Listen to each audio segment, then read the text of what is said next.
নমস্কার সবাইকে, আবারও চলে এসেছি নতুন একটা ভিডিও নিয়ে।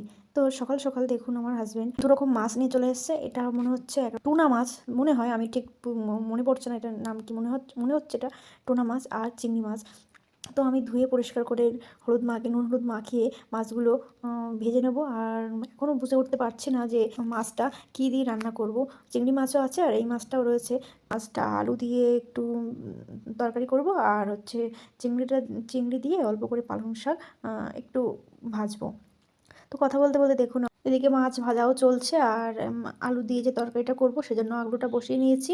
এবার আলুটা সিদ্ধ করে ফেলে দেবো, কারণ আমি আলু দিয়ে মাছের ঝাল করলে বেশিরভাগ মানে সবসময় চেষ্টা করি যে সিদ্ধ করে ফেলে দেওয়ার জন্য, কারণ আলু খাওয়া তো ভালো নয় তেমন।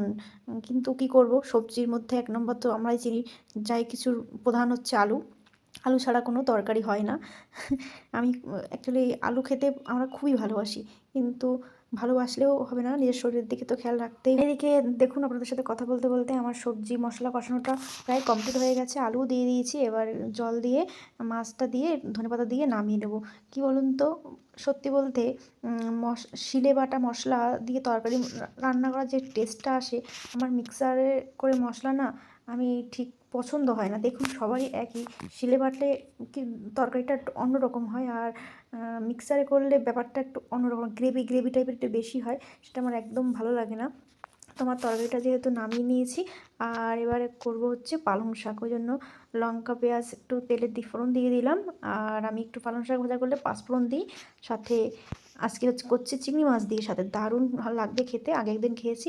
তো আমার দেখুন আমার প্রায় রান্না প্রায় কমপ্লিট। এবার একটুখানি শাকটা নরম হয়ে আসলে একটু ভাজা ভাজা করে নামিয়ে নেবো। কেমন লাগলো আজকের ভিডিওটা একটু জানাবেন। আজকের ভিডিওটা এই পর্যন্ত।